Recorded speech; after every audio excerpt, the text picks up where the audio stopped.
大家好，欢迎收看爱上电子，这是一款行车记录仪。我们今天看一下它的内部构造。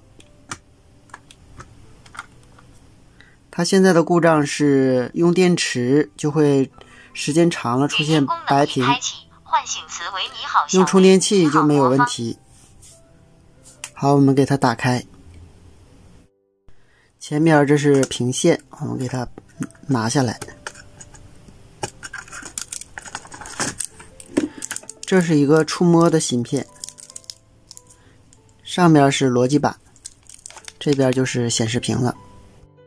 这端是摄像头，摄像头前面是透镜，内部是2层的，里边有一个感光片，通过排线加到外边的处理芯片，我们给它撬开。这端有几个控制按键，同样是用排线连接的。后边是把芯片用屏蔽罩罩起来的。这端是扬声器，这个是连接 WiFi 的线，这个是连接麦克风的线，这还有一个 FM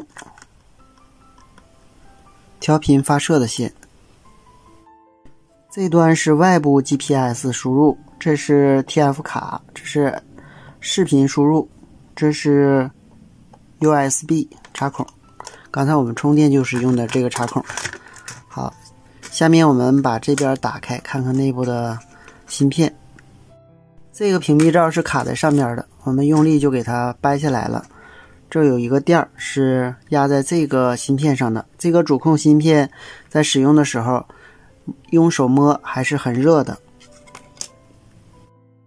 这个主控芯片的型号是 A33， 是全质的视频芯片，内部是4核的，它能够解码很多种格式的视频信号。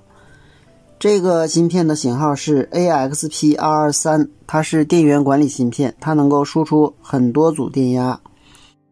这下边还有一个芯片，它的型号是 EXP8099， 它是射频芯片，主要是连接网络的，就是 WiFi 芯片。这个位置是电源管理芯片，这个是一个重力传感器，这边还有2个缓存，这个是储存卡，是储存芯片，它的型号是 KIMN62FPD。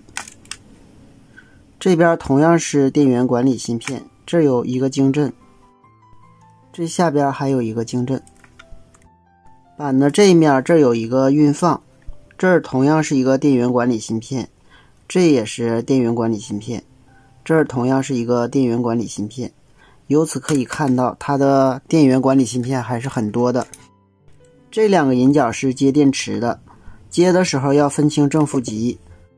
这个是接扬声器的，是接这个喇叭的，这个是接 WiFi 发送信号的，这个是接麦克风的线，这个位置有一个运放，这个是接触摸屏信号线的端子，这个是屏线，这个是接摄像头的这个线，下边这个是接这几个按键的端子。